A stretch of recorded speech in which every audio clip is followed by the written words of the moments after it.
नमस्कृत्य नरं चैव नरोत्तमं देवीं सरस्वतीं व्यासं ततो जयमुदीरयेत्। ओम नमो भगवते वासुदेवाय। ओम नमः पितामहाय। ओम नमः प्रजापतिभ्यः। ओम नमः कृष्णद्वैपायनाय। ओम नमः सर्वविघ्नविनायकेभ्यः।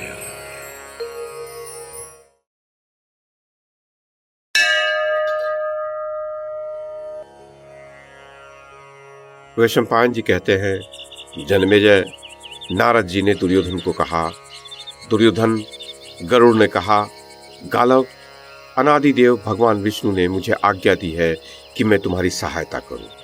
अतः तुम अपनी इच्छा के अनुसार बताओ कि मैं सबसे पहले किस दिशा की ओर चलूं। द्विश्रेष्ठ गालव, बोलो, मैं पूर्व, दक्षिण, पश्चिम अथवा उत्तर में से किस दिशा की ओर चलूं। जिस दिशा में संपूर्ण जगत को उत्पन्न एवं प्रभावित करने वाले भगवान सूर्य प्रथम उदित होते हैं, जिस दिशा में संध्या के समय साध्यगण तपस्या करते हैं, जिस दिशा में गायत्री जप के द्वारा पहले वह बुद्धि प्राप्त होती है, जिसने संपूर्ण जगत को व्याप्त कर रखा है, धर्म के युगल नेत्र स्वरूप चंद्रमा और सूर्य पहले जिस दिशा में उदित होते हैं और प्रायः पूर्वाभिमुख होकर धर्मानुष्ठान किए जाने के कारण जहाँ धर्म प्रतिष्ठित हुआ है, तथा जिस दिशा में पवित्र हविष्य का हवन करने पर वह आहुति संपूर्ण दिशाओं में फैल जाती है, वही यह पूर्व दिशा दिन एवं सूर्य मार्ग का द्वार है।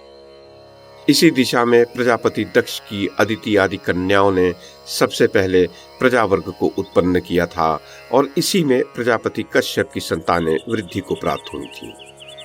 देवताओं की लक्ष्मी का मूल स्थान पूर्व दिशा ही है। इसी में इंद्र का देव सम्राट के पद पर प्रथम अभिषेक हुआ है और इसी दिशा में देवताओं ने तपस्या की है।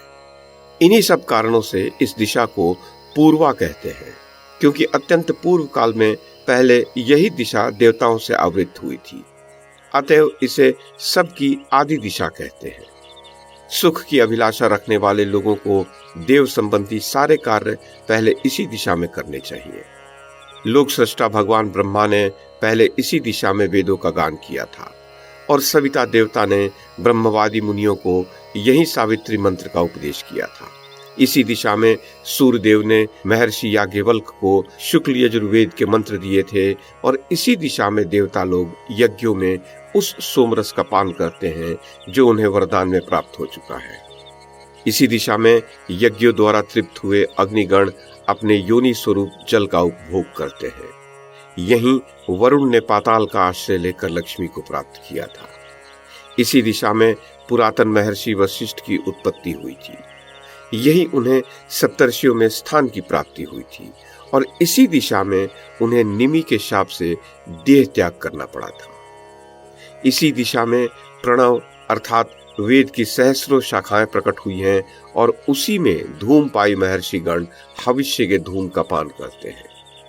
इसी दिशा में देवराज इंद्र ने यज्ञ भाग की सिद्धि के लिए वन में जंगली वराह आदि हिंसक पशुओं को प्रोक्षित करके देवताओं को सौंपा था। इस दिशा में उदित होने वाले भगवान सूर्य, जो दूसरों का अहित करने वाले एवं कृतज्ञ मनुष्य और असुर होते हैं, उन सब का क्रोध पूर्वक विनाश करते हैं, अर्थात उनकी आयु क्षीण कर देते हैं।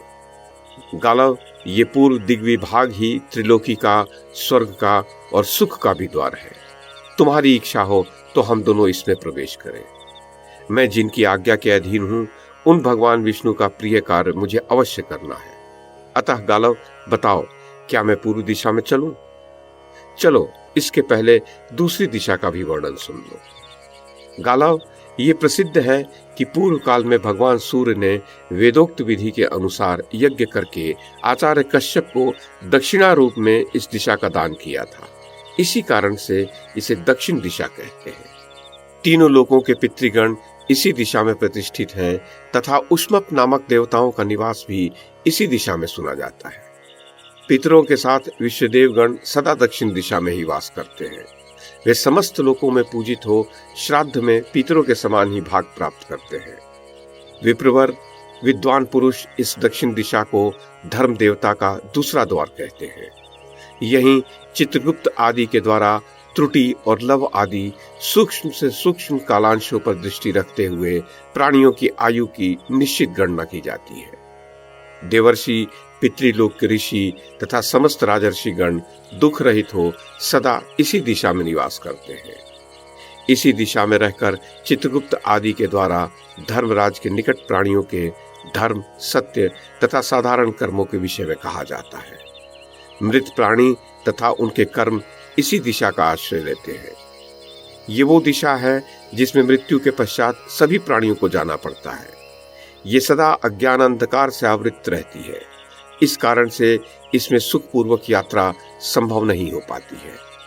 ब्रह्मा जी ने इस दिशा में प्रतिकूल स्वभाव एवं आचरण वाले सहस्रों राक्षसों की सृष्टि की है, जिनका दर्शन अशुद्ध अंतःकरण वाले पुरुषों को ही होता है। इसी दिशा में गंधर्वगण मंदराचल के कुंजों और ब्रह्मर्षियों के आश्रम में मन और बुद्धि को आकर्षित करने वाली गाथाओं का गान करते हैं। पूर्व काल में यही राजा रैवत गाथाओं के रूप में सामगान सुनते सुनते अपनी स्त्री, मंत्री तथा राज्य से भी वियुक्त हो वन में चले गए थे। ब्रह्मन इस दिशा में सावर्णी मनु तथा यवक्रीत के पुत्र ने सूर्य की गति के लिए मर्यादा स्थापित की थी, जिसका सूर्यदेव कभी उल्लंघन नहीं करते हैं। पुलत्स्यवंशी राक्षस राज महामना रावण ने इसी दिशा में तपस्या करके देवताओं से अवध्य होने का वरदान प्राप्त किया था। इसी दिशा में घटित हुई घटना के कारण वृत्तासुर देवराज इंद्र का शत्रु बन बैठा था। दक्षिण दिशा में ही आकर सबके प्राण पुनः प्राण अपान आदि के भेद से 5 भागों में बंट जाते हैं, अर्थात प्राणी नूतन देह धारण करते हैं।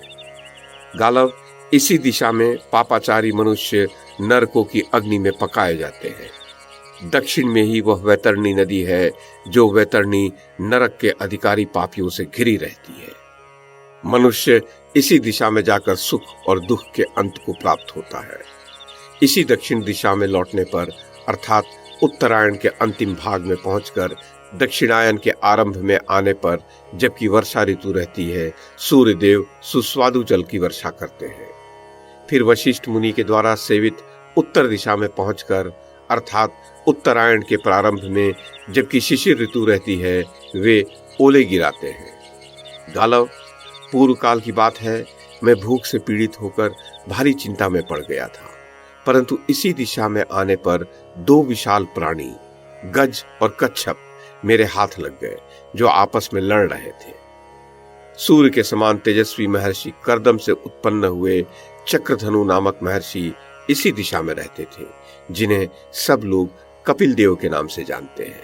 उन्होंने ही सगर के पुत्रों को भस्म कर दिया था। इसी दिशा में शिव नाम से प्रसिद्ध कुछ सिद्ध ब्राह्मण रहते थे, जो वेदों के पारंगत पंडित थे। उन्होंने संपूर्ण वेदों का अध्ययन करके तत्व ज्ञान द्वारा अक्षय मोक्ष प्राप्त कर लिया था। दक्षिण में ही वासुकी द्वारा पालित तथा तक्षक एवं ऐरावत नाग द्वारा सुरक्षित भोगवती नामक पुरी है। मृत्यु के पश्चात इस दिशा में जाने वाले प्राणी को ऐसे घोर अंधकार का सामना करना पड़ता है, जो साक्षात अग्नि एवं सूर्य के लिए भी अभेद्य है। गालव, तुम मेरे द्वारा सेवा ग्रहण करने के योग्य हो, अतः तुम्हें यह दक्षिण मार्ग बताया है। यदि इस दिशा में चलना हो तो मुझसे कहो, अथवा अब तीसरी पश्चिम दिशा का वर्णन सुनो। जन्मेजय, नारद जी ने आगे कहा। दुर्योधन, गरुड़ ने कहा, गालव, ये जो सामने की दिशा है, जल के स्वामी दिक्पाल राजा वरुण को सदा ही अत्यंत प्रिय है। यही उनका आश्रय और उत्पत्ति स्थान है। दिन के पश्चात सूर्यदेव इसी दिशा में स्वयं अपनी किरणों का विसर्जन करते हैं। इसी कारण से यह पश्चिम के नाम से विख्यात है। पूर्व काल में भगवान कश्यप देव ने जल जंतुओं का आधिपत्य और जल की रक्षा करने के लिए इसी दिशा में वरुण का अभिषेक किया था। अंधकार का नाश करने वाले चंद्रमा वरुण के निकट रहकर 6 प्रकार के संपूर्ण रसों का पान करके शुक्ल पक्ष की प्रतिपदा को इसी दिशा में नूतनता को प्राप्त होकर उदित होते हैं। पूर्व काल में वायुदेव ने अपने महान वेग से यहाँ युद्ध में दैत्यों को परांगमुख, आबद्ध और पीड़ित किया था, जिससे वे लंबी श्वास छोड़ते हुए धराशायी हो गए थे। इसी दिशा में अस्ताचल है, जो अपने प्रीति पात्र सूर्यदेव को प्रतिदिन ग्रहण करता है। यहीं से पश्चिम संध्या का प्रसार होता है। इसी दिशा से दिन के अंत में मानव जीव जगत की आधी आयु हर लेने के लिए रात्रि एवं निद्रा का प्राकट्य होता है। इसी दिशा में देवराज इंद्र ने सोई हुई गर्भवती दिति देवी के उदर में प्रवेश करके उसके गर्भ का उच्छेद किया था, जिससे मरुदगणों की उत्पत्ति हुई। इसी दिशा में हिमालय का मूल भाग सदा मंदराचल तक फैलकर उसका स्पर्श करता है। सहस्रों वर्षों में भी इसका अंत पाना असंभव है। इसी दिशा में सुवर्णमय पर्वत मंदराचल तथा स्वर्णमय कमलों से सुशोभित क्षीर सागर के तट पर पहुंचकर सुरभि देवी अपने दूध का निर्झर बहाती है। पश्चिम दिशा में ही समुद्र के भीतर सूर्य के समान तेजस्वी उस राहु का कबंध दिखाई देता है, जो सूर्य और चंद्रमा को मार डालने की इच्छा रखता है। इसी दिशा में पिंगल वर्ण के मुनिवर सुवर्ण शिरा सामगान करते हैं। उनके उस गीत की विपुल ध्वनि स्पष्ट सुनाई देती है। इसी दिशा में हरिमेध मुनि की कुमारी कन्या ध्वजवती निवास करती है, जो सूर्यदेव की ठहरने की आज्ञा से आकाश में स्थित है। वायु, अग्नि, जल और आकाश ये सब इस दिशा में रात्रि और दिन के दुखदायी स्पर्श का परित्याग करते हैं, अर्थात यहाँ इनका स्पर्श सदा सुखद ही होता है। इसी दिशा से सूर्यदेव तिरछी गति से चक्कर लगाना आरंभ करते हैं। यहीं संपूर्ण ज्योतियां सूर्यमंडल में प्रवेश करती हैं।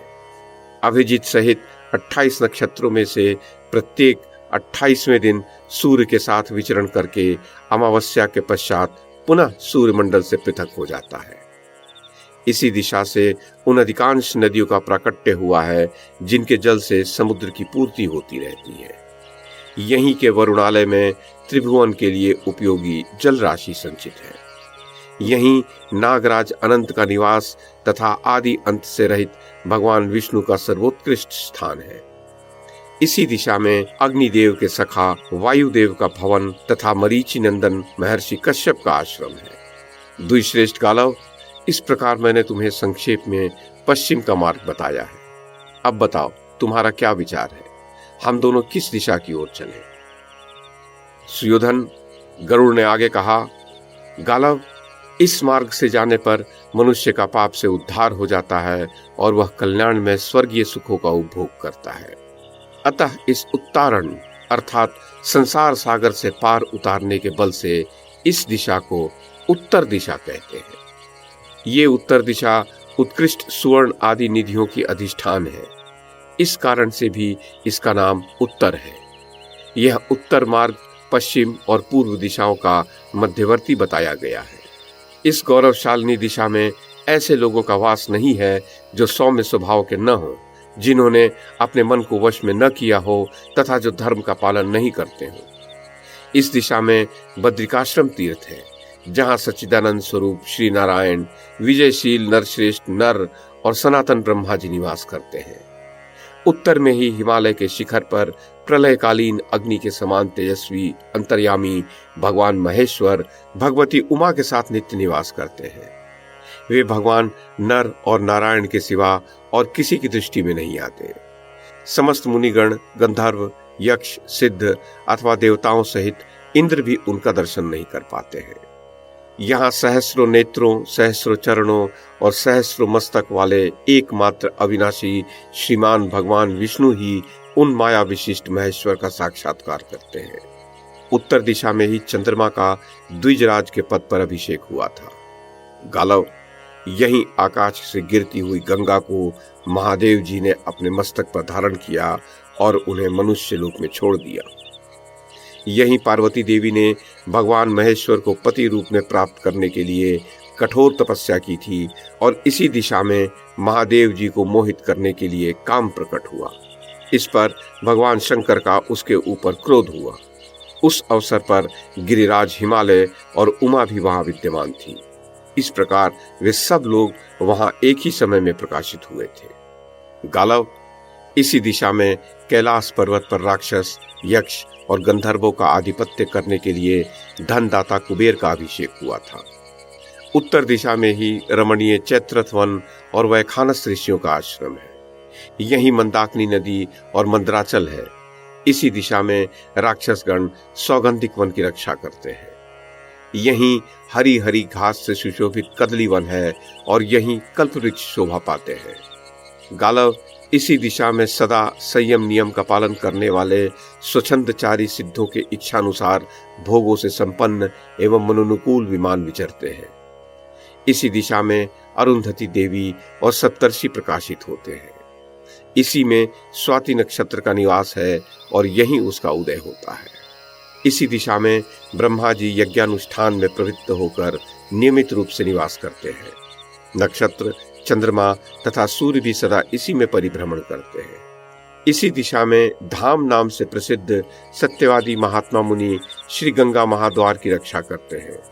उनकी मूर्ति, आकृति तथा संचित तपस्या का परिणाम किसी को ज्ञात नहीं होता है। गालव, वे सहस्रों युगांत काल तक की आयु इच्छानुसार भोगते हैं। मनुष्य ज्यों ज्यों गंगा महाद्वार से आगे बढ़ता है त्यों त्यों वहां की हिम राशि में गलता जाता है। साक्षात भगवान नारायण तथा विजयशील अविनाशी महात्मा नर को छोड़कर दूसरा कोई मनुष्य पहले कभी गंगा महाद्वार से आगे नहीं गया है। इसी दिशा में कैलाश पर्वत है जो कुबेर का स्थान बताया गया है। यहीं विद्युत प्रभा नाम से प्रसिद्ध 10 अप्सराएं उत्पन्न हुई थी।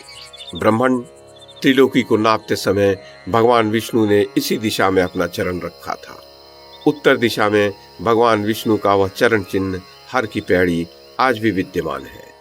ब्रह्मर्षि उत्तर दिशा के ही उशीर बीज नामक स्थान में, जहां सुवर्ण में सरोवर है, राजा मरुत ने यज्ञ किया था। इसी दिशा में ब्रह्मर्षि महात्मा जीमूत के समक्ष हिमालय की पवित्र एवं निर्मल स्वर्ण निधि प्रकट हुई थी। उस संपूर्ण विशाल धनराशि को उन्होंने ब्राह्मणों में बांटकर उसका सदुपयोग किया और ब्राह्मणों से यह वर मांगा कि यह धन मेरे नाम से प्रसिद्ध हो। इस कारण वह धन जयमूत नाम से प्रसिद्ध हुआ। विप्रवर गालव, यहाँ प्रतिदिन प्रातः और संध्या के समय सभी दिक्पाल एकत्र हो उच्च स्वर से यह पूछते हैं कि किसको क्या काम है। द्विश्रेष्ठ, इन सब कारणों से तथा अन्यान गुणों के कारण यह दिशा उत्कृष्ट है और समस्त शुभ कर्मों के लिए भी यही उत्तम मानी गई है। इस कारण से इसे उत्तर कहते हैं। तात, इस प्रकार मैंने क्रमशः चारों दिशाओं का तुम्हारे सामने विस्तार पूर्वक वर्णन किया है। कहो, किस दिशा में चलना चाहते हो? मैं तुम्हें संपूर्ण पृथ्वी तथा समस्त दिशाओं का दर्शन कराने के लिए उद्यत हूं। अतः तुम मेरी पीठ पर अब बैठ जाओ।